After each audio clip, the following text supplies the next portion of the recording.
तो अब अगर इस डेल्टा टी को मैं इधर ले आऊं, यानी दोनों साइड्स को अगर मैं डेल्टा टी पे डिवाइड कर दूं,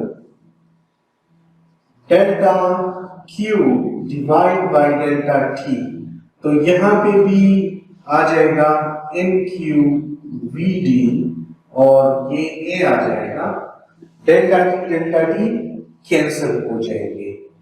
तो यहां पे अब इस चीज को तो मैंने करंट डिफाइन किया होगा, ये तो एवरेज करंट है, यानी ये एवरेज करंट इस चीज के बराबर जो है ना वो आ गया N Q V D and A. और यहां पे अब करंट की जो वैल्यू है, करंट की वैल्यू हमने निकाली कि ये मैग्नीट्यूड ऑफ करंट इस चीज के बराबर होगा, यानी the density of charges then the charge on each charge carrier, the drift velocity and the cross sectional area. अब हम इस चीज को डिस्कस कर दें कि ये जो ड्रिफ्ट वेलोसिटी है, ये जो ड्रिफ्ट वेलोसिटी है या स्पीड, ये क्या है? यानी ड्रिफ्ट वेलोसिटी का मैग्नीट्यूड जो है ना वो ड्रिफ्ट स्पीड होगा। तो हम इसको डिस्कस करते हैं कि ये जो है ना वो क्या है। अब देखिए इसी सेगमेंट में जब ये सिर्फ पीस ऑफ अ कंडक्टर है, यानी इसको अभी हमने कनेक्ट नहीं किया बैटरी से, तो क्या था कि यही जो चार्जेस थे ये रेंडमली इधर उधर जो है ना वो घूम रहे थे। रियलिटी में तो कंडक्टर में नेगेटिव चार्जेस थे, लेकिन इसको हम पॉजिटिव एज ए कन्वेंशन ले रहे हैं। तो यही चार्जेस जो है ना वो इसमें घूम रहे हैं, लेकिन उनका जो नेट मोशन है या जो नेट फ्लो है वो जीरो है, जिसकी वजह से करंट भी जो है ना वो जीरो है। किसी भी नॉन कनेक्टेड कंडक्टर में करंट जीरो होता है, नेट मोशन ऑफ चार्जेस जो है ना वो जीरो होता है। अब हमने जो है ना वो यहां पे बैटरी जो है ना वो कनेक्ट है, यानी इसी के साथ हमने बैटरी कनेक्ट की। फॉर एग्जांपल ये और ये एंड हमने यहां पे कनेक्ट कर लिया। तो अब ये पॉजिटिव जब कनेक्ट होता है तो क्या होता है कि एक पोटेंशियल डिफरेंस जो है ना इस और इस टर्मिनल के दरमियान आ जाता है, और पोटेंशियल डिफरेंस को मैं डेल्टा वी कह देता हूं। अब क्या होगा, वही पोटेंशियल डिफरेंस यहां पर इलेक्ट्रिक फील्ड जनरेट करेगा, यानी ये जो सेगमेंट है इसमें इलेक्ट्रिक फील्ड जनरेट होगा, क्योंकि पोटेंशियल जो है ना वो चेंज हो रहा है। इस एंड और इस एंड के दरमियान पोटेंशियल का फर्क है। ये फॉर एग्जांपल अगर 12 वोल्ट बैटरी है तो ये ग्राउंड है, इसका नेगेटिव है, इसको हम जीरो पोटेंशियल ले लेते, और ये +12 है, तो इसमें पोटेंशियल डिफरेंस जो है ना वो आ गया है। पोटेंशियल डिफरेंस होगा तो इलेक्ट्रिक फील्ड जो है ना वो जनरेट होगा। इलेक्ट्रिक फील्ड जनरेट होते हैं तो इलेक्ट्रिक फील्ड फोर्स जनरेट करेगा, क्योंकि फोर्स उस चार्ज के साथ अगर इलेक्ट्रिक फील्ड को हम मल्टीप्लाई कर लें तो इतना फोर्स ये इलेक्ट्रिक फील्ड इसी चार्ज पे लगाएगा, और यही फोर्स है जो इस चार्ज को मूव करेगा, और फ्लो ऑफ चार्जेस जो है ना वो स्टार्ट हो जाता है। तो इसको मैं, और इलेक्ट्रिक फील्ड इसके साथ इस रिलेशन से कनेक्टेड है कि delta V over delta L, यानी अब ये L जो है ना ये हम यहाँ पे डेल्टा X लिख देंगे। यहाँ पे एक नेगेटिव साइन भी होता है, लेकिन उसको हम अभी नहीं डिस्कस कर रहे। यानी इलेक्ट्रिक फील्ड जनरेट होगा, यहाँ पे एक पोटेंशियल डिफरेंस आ गया, वो potential difference electric field generate करेगा और वही इलेक्ट्रिक फील्ड एक फोर्स लगाएगी इसी चार्ज पे और ये चार्ज जो है ना वो मूव करेगा। अब हम ये देखें कि क्या ये जो पार्टिकल है, जो चार्ज कैरियर है, चाहे ये जो है ना वो पॉजिटिव चार्ज है या ये नेगेटिव चार्ज है, हम एक टाइप चार्जेस ले लेते हैं इधर, अब ये क्या बिल्कुल स्मूथली यहां जाएगा या इसको कोई रुकावट जो है ना वो पेश आएगी? तो यहाँ पे इनसाइड ऑफ दिस कंडक्टर हमारे कुछ एटम साइड्स है, यानी एटम्स तो यहाँ पे पड़े हुए हैं ना और चार्जेस भी और हैं। तो क्या होता है कि ये जो चार्ज है ये किसी एटम से भी टकराएगा, ये अपने किसी और चार्ज से भी टकराएगा, तो इसकी जो मोशन होगी वो स्मूथ नहीं होगी, यानी ये स्ट्रेट लाइन में ट्रेवल नहीं करेगा, बल्कि कभी इधर जाएगा उधर जाएगा और पोटेंशियल इसको धक्का देगा कि ये बिल्कुल इसी डायरेक्शन में जाए, तो इसको कुछ रेजिस्टेंस जो है ना वो पेश आएगी। अब फॉर एग्जांपल यहां से जो भी इसने पोटेंशियल या इस फोर्स को देखा, इस फोर्स ने इसको मूव किया, लेकिन ये किसी एटम साइड से या किसी और चार्ज से टकरा गया, तो जाहिर है ये तो अपनी एनर्जी लूज करेगा। अब जो ही से ओपन जगह मिलती है फिर और फोर्स चूंकि ऑलरेडी अप्लाई है, तो ये यहां से ड्रिफ्ट करेगा, बहुत स्पीड से निकलेगा और फिर किसी और एटॉमिक साइड से या चार्ज से टकराएगा और फिर वहां से तेज दौड़ेगा और फिर टकराएगा और इसी तरह इसकी मूवमेंट जो है ना यहाँ पे चलती रहेगी। तो ये हर वक्त जो है ना वो ड्रिफ्ट होता है, यानी ड्रिफ्ट मींस कि ये यकदम जो है ना दौड़ता है फिर टकराता है और फिर जो है ना दौड़ता है और टकराता है। तो इसी वजह से इस स्पीड को हम नॉर्मल स्पीड नहीं कहते, इसे हम ड्रिफ्ट स्पीड कहते हैं। पॉजिटिव चार्ज की बजाय यहाँ पे नेगेटिव चार्ज कंसिडर कर ले तो क्या फर्क पड़ेगा? फर्क सिर्फ यही होगा कि उनकी डायरेक्शन अपोजिट हो जाएगी, यानी वो बजाय इधर के अब इधर जाना शुरू करेंगे।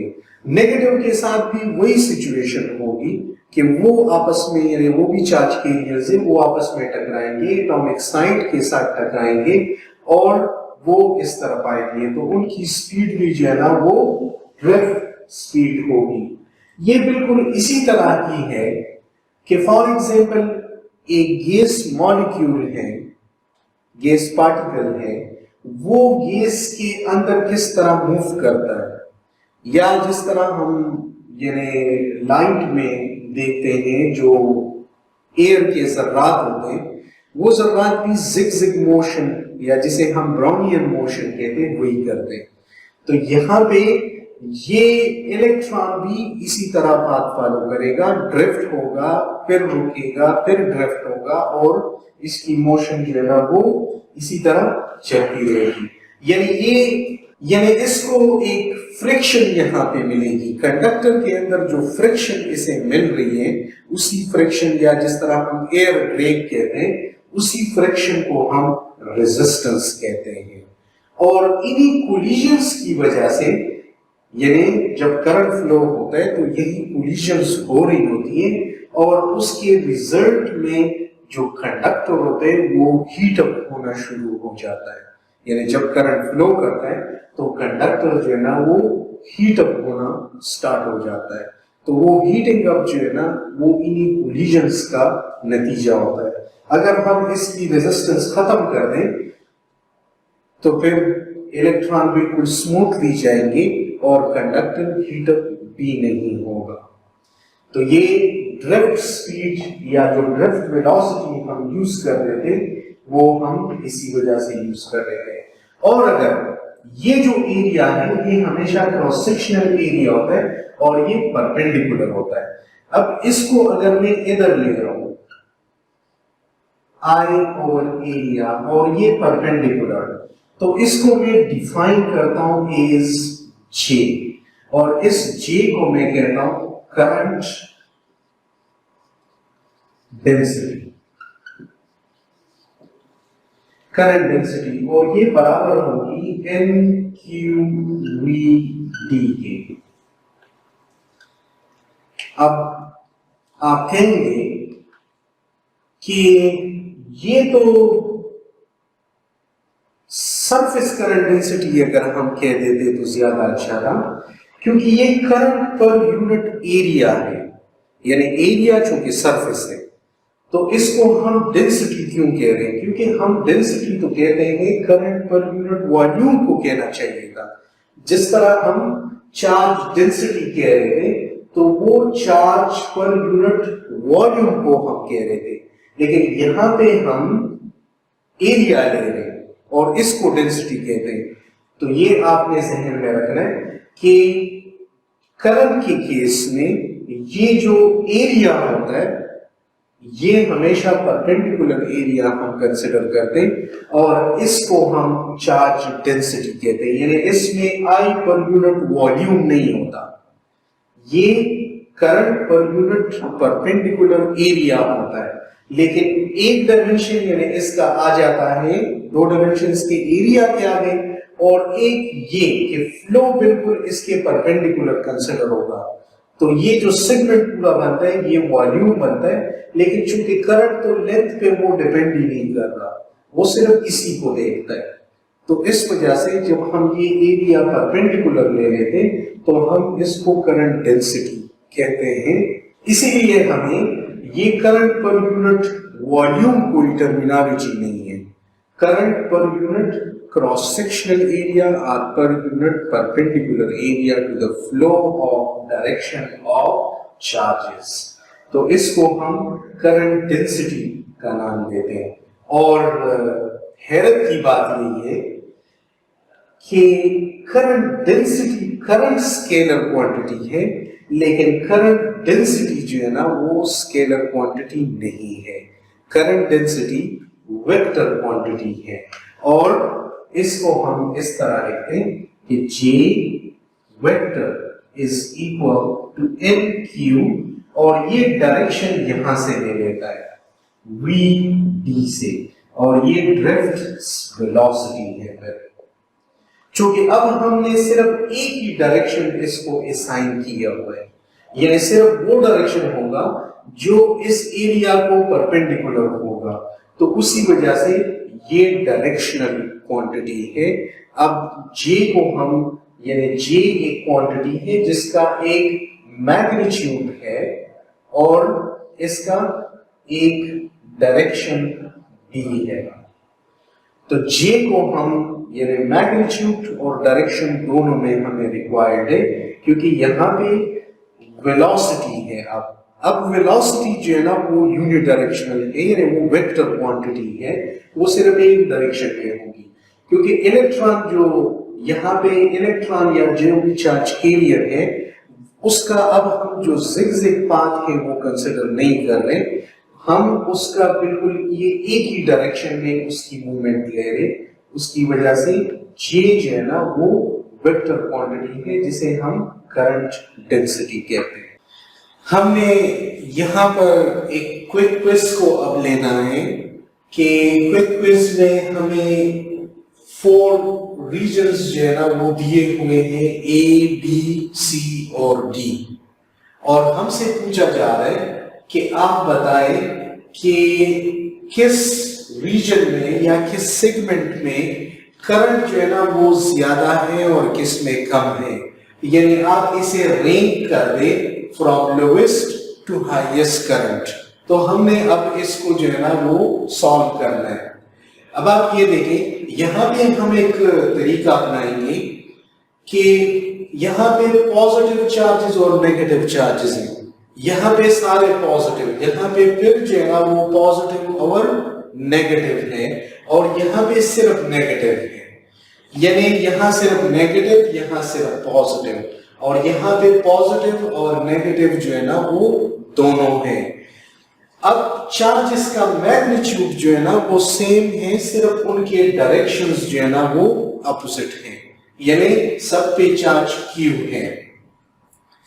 तो अब हम इसको जो है ना इस तरीके से जो है हम ये ट्रिक इसमें कर दें कि बजाय इसके कि दोनों को एक साथ ट्रीट करें, हम कहेंगे कि देखिए जो नेगेटिव चार्ज है जो इस डायरेक्शन में जा रहे हैं, तो ये इक्विवेलेंट है कि एक पॉजिटिव चार्ज इस डायरेक्शन में जा रहे हैं। तो ये देखिए 3 पॉजिटिव चार्जेस जो है ना वो इस डायरेक्शन में जा रहे हैं, 2 नेगेटिव उस डायरेक्शन में जा रहे हैं। तो 2 नेगेटिव को अगर हम 2 पॉजिटिव ले लें तो इसका मतलब है वो इस डायरेक्शन में जाएंगे। तो यहां पे हम लिख सकते हैं कि 3 जो है ना वो पॉजिटिव, और फिर इन 2 को भी मैं पॉजिटिव कंसिडर करता हूं, तो ये 3 + 2, तो ये आ जाएगा 5 जो है ना वो इस डायरेक्शन में जा रहे हैं, राइट। अब यहां पे देखिए, यहां पे चार्जेस जो है ना वो है 4, और 4 इस डायरेक्शन में जा रहे हैं, तो 4 और ये इस डायरेक्शन में जा रहे हैं। अगर मैं यहां पे आ जाता हूं तो यहां पे 2 चार्जेस इधर जा रहे हैं और 2 इलेक्ट्रॉन्स इधर जा रहे हैं। तो 2 इलेक्ट्रॉन्स अगर मैं पॉजिटिव लेता हूं तो फिर वो इधर जाएंगे, तो ये 2 इधर जो है ना वो जा रहे हैं, और ये भी जो है ना वो 4 है, और 4 जो है ना वो इधर जा रहे हैं। तो बेसिकली यहां पर ये और ये करंट मैग्नीट्यूड बराबर है, यानी ये दोनों सेम ही है। अब करंट चाहे इधर जाए या उधर जाए, चूंकि करंट एक स्केलर क्वांटिटी है तो हमें उससे कोई लेना देना नहीं है, हमने सिर्फ मैग्नीट्यूड को देखना है कि मैग्नीट्यूड ऑफ करंट कितना है। अब आप इधर आ जाए, यहां पे 2 चार्जेस जो है ना वो इधर जा रहे हैं, तो इनको अगर मैं पॉजिटिव ले लेता हूं तो ये इधर जाएंगे, और 2 चार्जेस में कह सकता हूं कि ये इधर जा रहे हैं पॉजिटिव अगर मैंने लेता हूं, या आप कह सकते हैं 2 इधर जा रहे हैं नेगेटिव की तरफ, लेकिन मैग्नीट्यूड तो सेम है। तो अब हमने इसको जो है ना वो लोवेस्ट से हाईएस्ट तक जो है ना वो रैंक करना है।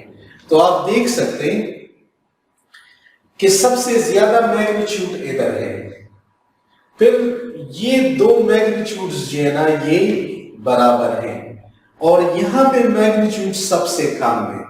तो अगर मैं इसे रैंक कर रहा हूं लोवेस्ट से हाईएस्ट तक, तो मैं कहूंगा कि ऑप्शन डी जो है ना वो इसमें जो करंट है ये कम है बी और सी से, क्योंकि बी और सी एक जैसे हैं, और फिर ये कम है डी से, डी में उससे ज्यादा है।